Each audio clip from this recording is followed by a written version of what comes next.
What is up guys, that's it here. So late last night I finished Watch Dogs, which is Ubisoft's latest open-world-y, free-runny, character-driven action-adventure. This time they focused on hacking instead of disappearing in crowds and smartphones instead of hidden blades, but within 30 minutes of playtime you know you are in a Ubisoft game. Thus, the video isn't going to be dedicated to the gameplay because both the developers and their audience have this style of sandbox game down to a science.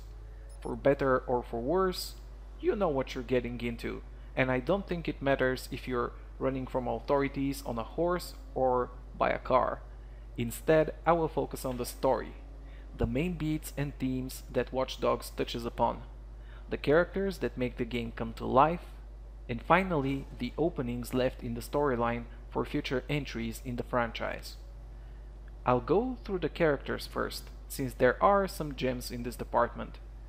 There are several very colorful personalities painted by the authors that make the otherwise dreary dystopia of near-future Chicago easier to swallow.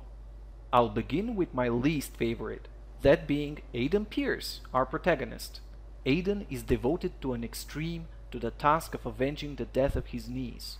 His commitment to vengeance drives the missions in the game and already overshadows any other facet that his personality might have, but they decided to give him a second layer of humorlessness and straight-faced behavior that solidifies him as a tragic but completely unrelatable character. I would venture out and guess that even his writers hate him because by the end of the game they deprive Aiden of his only two glimmers of hope, that being his family moving and his potential love interest getting killed. And thus they doom him to forever be a baseball-capped Batman, so if you ask me, I would rather play Jordy in the second game than have Aiden grumble and frown at me for another 10 hours. Speaking of Jordy, now that is a memorable character. He dresses sharp and is eccentric to the bone, but is thankfully deprived of the burdens of the past and sentimentality that weigh down on both Aiden and the other eccentric in the game, Damien. He means business and is all business, but he is able to make fun of it, so even if he isn't the most complex character, he pulls the necessary charm perfectly. I doubt Ubi will make me happy with something more than DLC missions or sequel cameos related to him, but boy, will I cross fingers for that. As for Damien, Damien is a well-developed villain, a nicely tied final loose thread in the game, even if he is too inconsequential in the grand scheme of the Watch Dogs universe. He is an eccentric hacker running rampant, driven by anger for the people that crippled him, but open and curious to the bigger powers that he briefly toys with. And this exact growth from a disgruntled underdog trying to get back at his torturers to a budding information broker piecing together the puzzle of the powers above him make Damien a character whom, by the end, you will feel like you never truly gave a chance to. Clara is mostly unrealized potential to me. She serves as a plot device at the beginning, then after the twist of her being a traitor, she disappears briefly, and just as you start to discover the truth and she gets an opportunity to become a real character with her motivation to redeem herself, she dies. This throws out the window an opportunity for development between herself, her former employers of the Chicago South Club, and her buddies in DedSec, not to mention the potential to make Aiden express an emotion besides anger.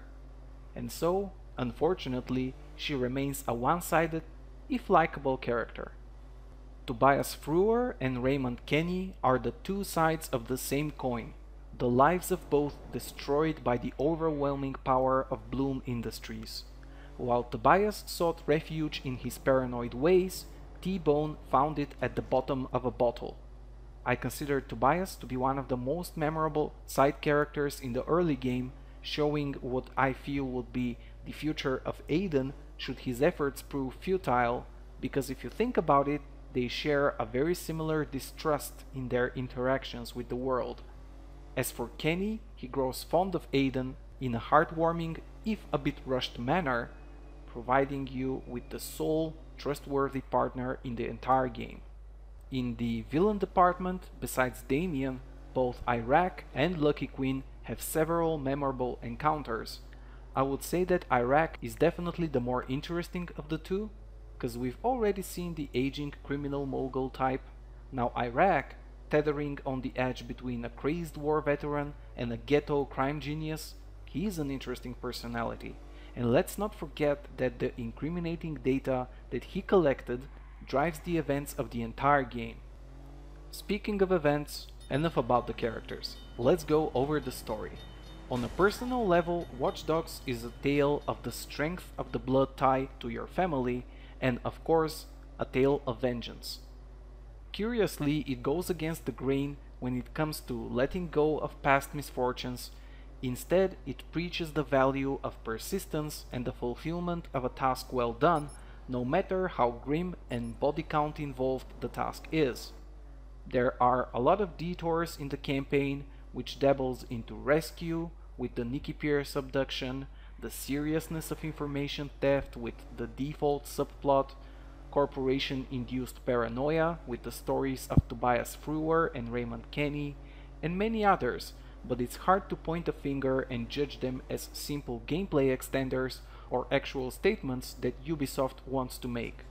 However, I can't help but feel that whenever Watch Dogs was on the cusp of exploring a more difficult theme, something that video games rarely explore, like the way your surroundings and your culture mold you as a person, which was hinted at in the bedbug missions, and especially the seriousness of human trafficking surrounding the auction missions, the authors quickly retreat and relegate the issue to the occasional audio log or optional mission.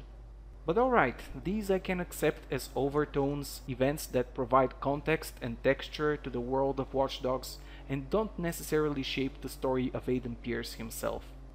So let's go back to the main story. Watch Dogs seems to ask us, constantly at the back of our heads, a single question: who is the real villain? The game throws Maurice, Iraq, and even Damien as options, but I think most of us quickly realize that they are all small fishes caught in the system in their own different but ultimately inconsequential way.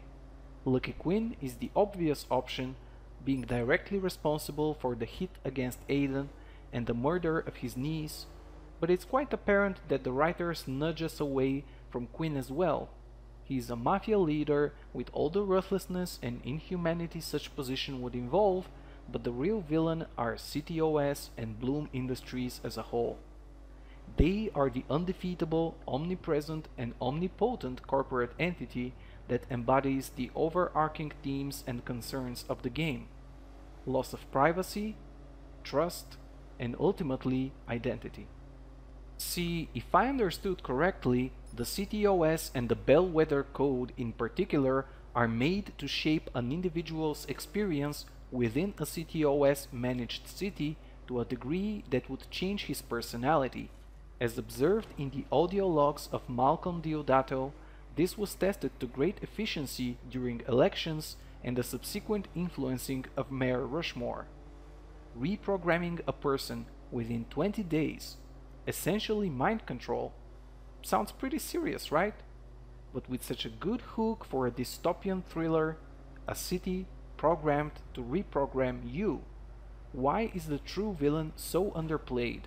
Aiden, our protagonist, and our means of interaction with the world of Watch Dogs seems so utterly disinterested with anything that has to do with the inner workings of the CTOS that you can't help but feel that it's all just means for spectacular car crashes to him. Sure, it might fall in line with his one-track mind and family-oriented personality, and I know we have to save something for the sequel, but I can't help feeling an opportunity to make the real villain actually villainous was wasted here. Speaking of real villains, let's think over the opportunities for the next game. There are several obvious threads that Ubisoft can pursue in the potential sequel. First of all, who contracted Jordi to attempt a hit on Aiden at the end? Certainly that could be Bloom, but let's not forget that we've pissed off both the Chicago South Club and DedSec by the end. what are the features of the so-called CTOS 2.0 that we see in the credits? And most importantly, what is the bellwether code? And is it related to the cryptic counting from Maurice at the end? Well, that is all from me. I hope that, even if I didn't match your preference in characters or the interpretation of the themes, I at least sparked your own thoughts on the subject and you will share your opinions in the comments. If you liked what you saw, I would appreciate your subscription. Keep in touch with the Twitter and Facebook I linked below, and I'll see you guys next time.